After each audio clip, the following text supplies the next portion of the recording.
Hello, friends. This is Drew Breyer back with another episode in my podcast series. Today, I'd like to jump a little bit from talking about Bitcoin and cryptocurrencies and encryption to share with you a program that is related to Bitcoin and distributed networks and technologies like those. But it isn't directly Bitcoin itself. I thought it'd be a nice change of pace. So today I'd just like to show you what BitTorrent is.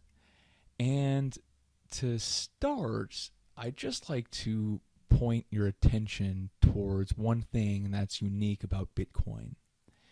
And that's that there's no central party involved with how Bitcoin is run. The power of Bitcoin is really in that the sum of the parts are really greater than the whole. I mean, it sounds kind of cheesy, but you need everybody in the network to power the thing. And the more people you have in the network, the stronger the thing itself is, and the more reliable it is for everybody else that's participating. So what I'd like to share today is something that is very much like that, and it's called BitTorrent. And one implementation of BitTorrent, the BitTorrent client, is called uTorrent, or microtorrent. And this program is a very lightweight implementation of the BitTorrent protocol.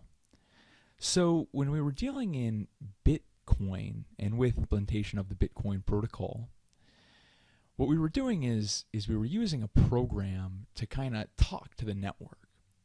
And so that's very much what this program allows us to do, is it allows us to talk to the torrent network. And so specifically what you're able to do with a torrent application is you're able to run files that say, I would like to download this file onto my computer. And so what I'm able to do is I'm able to locate a file. There's one a free and totally legal site that hosts torrent files. Oftentimes, torrenting is associated with piracy or, getting illegal programs onto your computer and downloading videos and music and applications and things like that people haven't paid for. But I'm going to leave that out of today's discussion. And what I'd like to share is that I'm able to select something from this library and load it onto my computer using BitTorrent. So let's look at this a little bit. What I think would be interesting is maybe a film. So let's look at some feature films. There's probably some independent ones here. Sex Madness, that one might be a little bit interesting. The Charlie Chaplin Festival, let's take a look at that. And so here I can view it, I can stream it on my computer. I've got an internet connection. But if I didn't have an internet connection, I wouldn't be able to view this. So let's take a look at the torrent file. And so what that's going to do is it's going to download a file onto my computer that's very small, only points. It's less than half a meg. And I'm going to run that. My computer knows that I'm using this program to open torrent files. And here I've got about a 3.25 gig file that is this video. And also it looks like they've included a few images and other sorts of files as well into this. Let's see what is going on here. Oh, many different file formats for it. So today we're just interested in the MPEG format.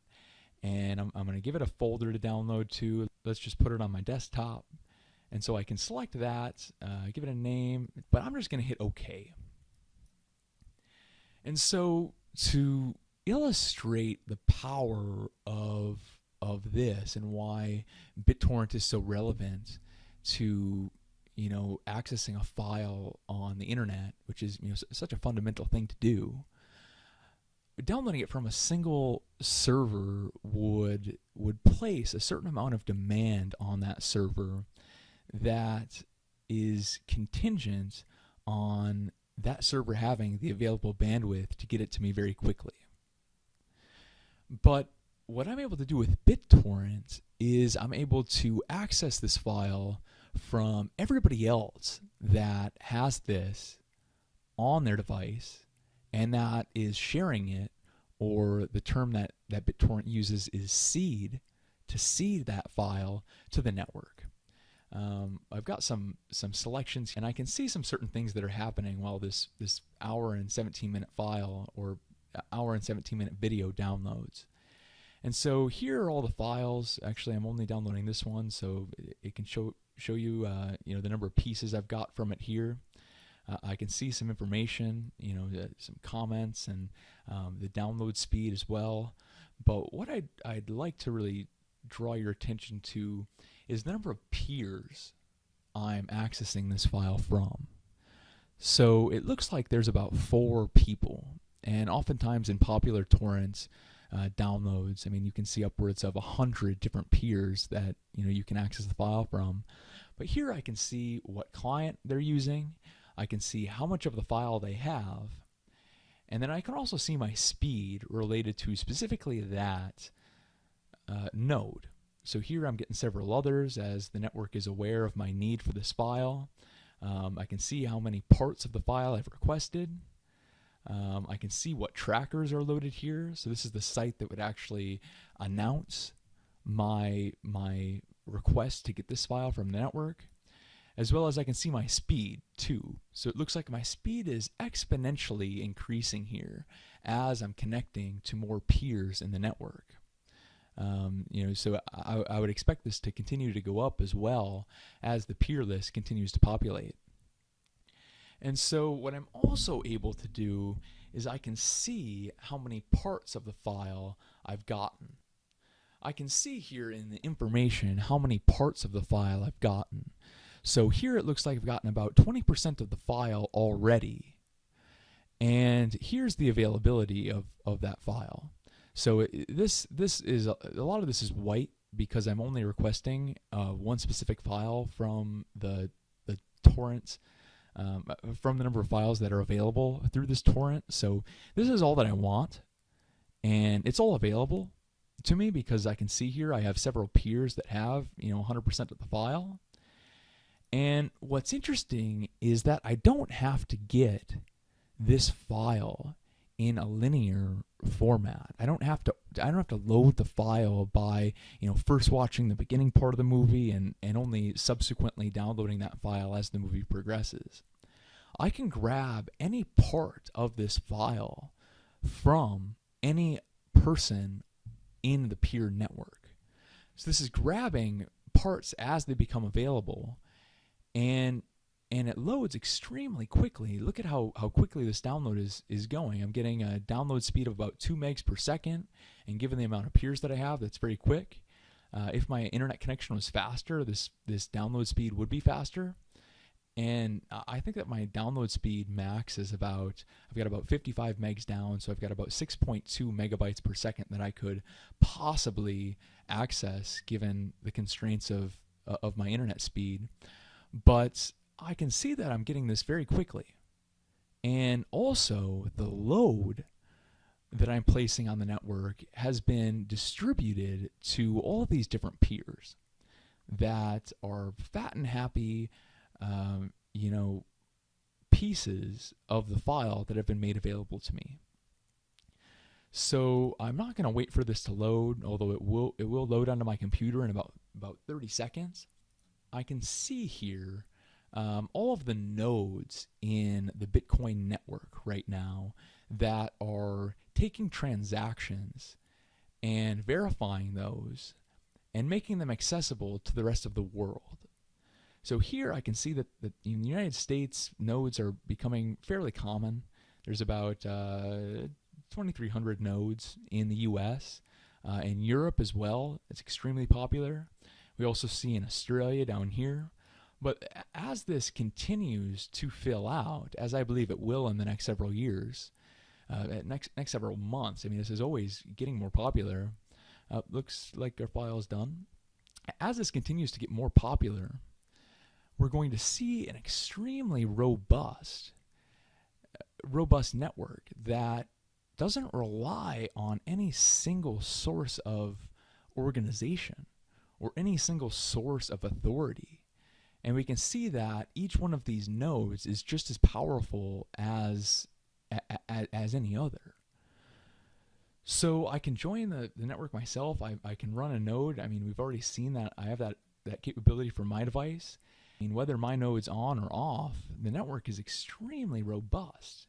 By this capability, I believe that's what distinguishes Bitcoin as something that's really a game changer in transaction processing, because each one of these nodes represents a source of truth, a source of a source of the current state of the network being valid. And so if you get behind the network, as I showed how you had to load all those transactions to run a full Bitcoin node, if you get behind, you have an entire network of people that you can get up to speed from, and have a degree of certainty that that you're being brought up to speed with actually what's true and what is an accurate representation of all of the transactions that have occurred. I can see here on blockchain.info, I can also see how many transactions are happening in the network and are being passed on by these many nodes in the network. So charts, we can see the number of transactions is increasing. Activity, you can see the ups and downs here. During the daytime of Bitcoin's most popular hour, this is going to be spiking. And so what you get here is you can see that the network is scaling incredibly well.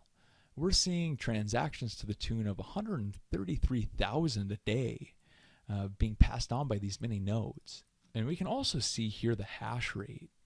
So here is how many thousand hashes per second are happening. So add a couple more zeros here. So that is an astonishing number of people that are contributing to the accuracy of the network. And I believe that's also something that is really a game changer, in that as this continues to go up, Bitcoin becomes more powerful and more reliable as a result. So that's about all I've got for today. Thanks so much for listening. And if there's any questions you've got about Bitcoin or distributed networks or encryption or cryptography or anything that that is related to some of the videos that I've released so far that interests you, tweet me or send me a message. I'd be happy to talk about it in my next video. But until then, that's all I've got for today. And again, thanks so much for listening. Goodbye.